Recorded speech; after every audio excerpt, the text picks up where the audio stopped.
it's warm but windy, so it's a bit like myself in many respects. So please excuse me if you hear a lot of that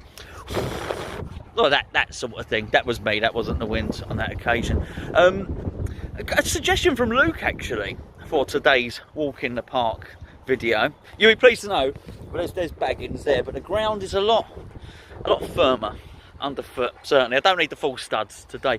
A suggestion from Luke, which was which West Ham players could realistically feature for the England team. I thought, oh, this is good. This is a good one. Because actually, this could be a little bit unprecedented. We have some contenders. I think realistically we'll have two. Thanks for tuning in. That's the end of the video. No, we have some contenders. Now I don't think all of them are going to make it. I think two will. Well, one definitely.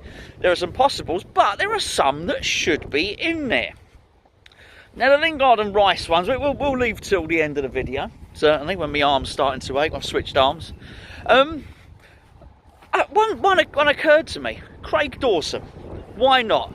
Now, I might be very naive. I'm hoping nobody is going to be shouting at this now and saying he's represented, I don't know, this country or that country. Look, I had a little check. I didn't see that he had any international caps. Born in Rochdale, English. Why not? I mean, seriously, why not? If Keane can get in the England team, why not? What about Tarkowski? If he can get in the England team, and he has, why not? You can't tell me, I know you're not telling me, are you? People can't tell me that Dawson has not been better than Keane or Tarkowski this season. It absolutely has. It's not about everyone. I mean, is Gomez still injured? I would assume he is. Liverpool keep losing. Harry Maguire, fair enough, been in good form. Man United riding high, marginally higher than us, of course, doing very well for themselves. But it's not. Are there really 4 or 5 centre halves better than Craig Dawson? No is the answer. I'll answer for you. No. So will he be in there? Probably not. Should he? I think he probably should. Don't you? I think on merit, Geezer's a monster. So anyway, so there's number one. Number two, Aaron Cresswell. Luke said to me in his message, Cresswell's not even getting mentioned. Right, okay. Let's have a little look at this then. Okay, I think there's something to ponder first. Is Gareth Southgate at any point during a tournament going to change formation? Is he basically going to go from 3 at the back to 4 at the back or whatever? If the answer is yes, Cresswell has to be a consideration. I would probably think... Now, I know Saka for Arsenal, it plays all over the place. I understand it changed position, but when he's played at left-back for England, I think he's played quite well. We covered the last 2 or 3 England games on this channel. We'll continue to do so, but I thought he's played quite well. So I don't think Cresswell will get in ahead of him. I mean, you know, probably should he? Possibly. I mean, his assists have been so good. He had a good season. But I would understand why Gareth Southgate wouldn't do that. Why Gareth wouldn't want to do that. I don't know why I called him Gareth. We don't know each other. We're not mates. I would understand that. Because you've got the younger player there who's going to build a future. He can build a team around this lad. I'd say the same with Chilwell as well. I think you've got to forget injuries or whatever just for a second on a lot of this. Because we are looking at, a few months away really, aren't we? So I would understand it. However, when you start getting to some of the others who have come in at left back over recent years, I think Cresswell stands up against them. Look, will he get in? I think not. But I do think if Southgate has got it in his mind that what he's going to do is switch from a back 3 to a back 4, then Cresswell has to be a consideration. It would not surprise me. Excuse me, I've got to switch arms now. That's getting a bit much. It would not surprise me. You know, like before major championships, they do that thing where they put out a 30-man squad, 32-man squad, something like that, and then they jettison a few of them just before. Wouldn't surprise me if Cresswell makes that bigger squad. Right, okay. So there's that. He also mentioned Antonio. Well, he mentioned Bowen, right? First of all, he said Bowen. Look, Bowen ain't going to get him. I mean, because look, I really like Bowen, and I think Bowen's had a bit of a hard time in terms of, you know, a bit of criticism maybe, which I think, bearing in mind how well he's done for us, he's had a little dip in form. Players have dips in form. The ones that don't have dips in form are worth absolute fortunes. So I think you've got to look what he's doing on that right-hand side, which is he's deploying Jadon Sancho there. He's also got other wide guys like Rashford, who's obviously absolutely brilliant. Sterling, who's a big favourite of Southgate's there. Then you've got to look at Grealish. Grealish's got to be part of the squad, of course. He really has to. I think he's fantastic, and is a real game winner for England.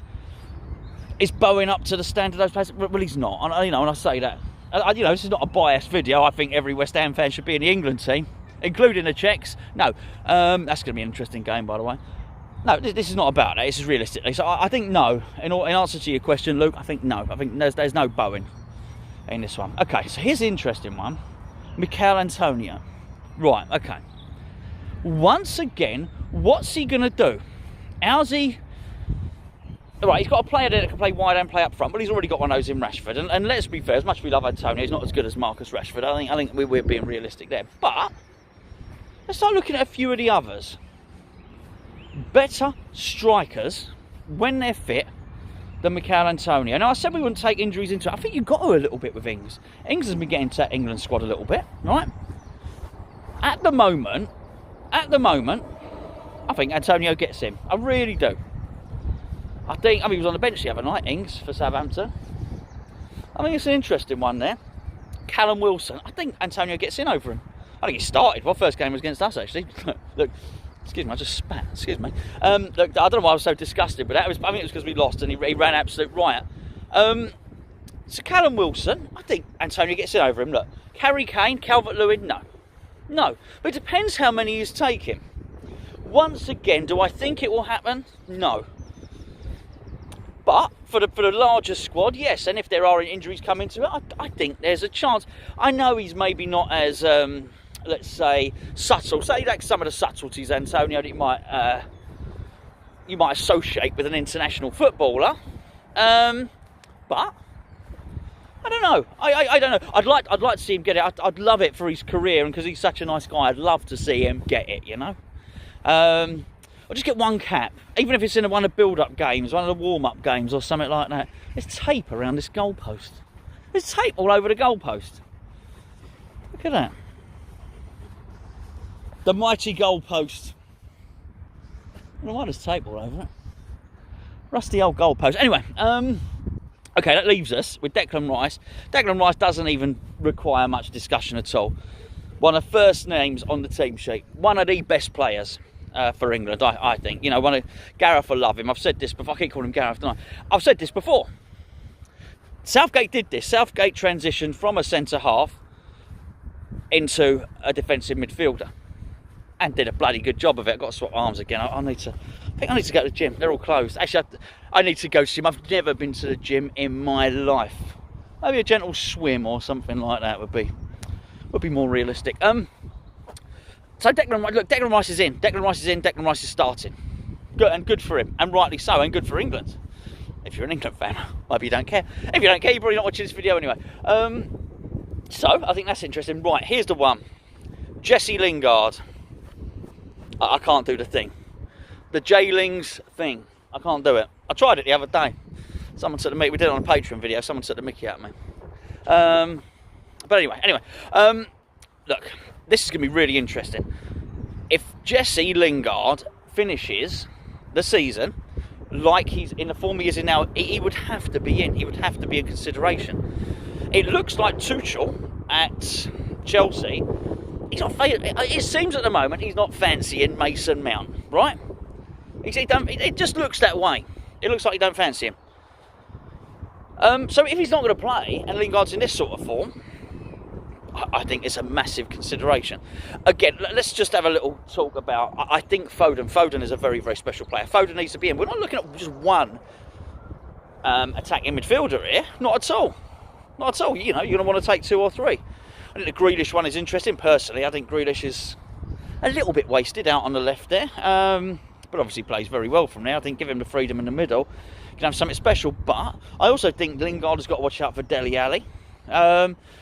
If he gets into that Tottenham team, they start playing well. But he is in with a shout. He's in with a massive shout. And if that really was the motivation for joining West Ham, was to join West Ham and get back into Gareth Southgate's plans, you've got to say it will probably work in that case. Because he's dynamite. He looks like one of the best players in the Premier League at the moment. That is going to be very, very interesting to see what happens there. But I think he's in with a shout. I really do. So how many players will West Ham have in the England squad? I don't know. I suspect 2. And really, by the time that squad is announced, will Jesse Lingard officially be a West Ham player? Nah, probably not. But we've got to allow ourselves a little indulgence, haven't we? Just for the conversation. I just noticed the cricket pavilion. It's such a shame. The cricket pavilion is all boarded up. This is, I think it's such a shame.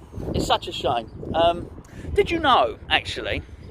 I've got to show you, actually. Did you know that right here? Actually, it's not this field, it's the field over there, is where the Tug of War World Championships are held. The Tug of War World Championships. I've got it. It's on a...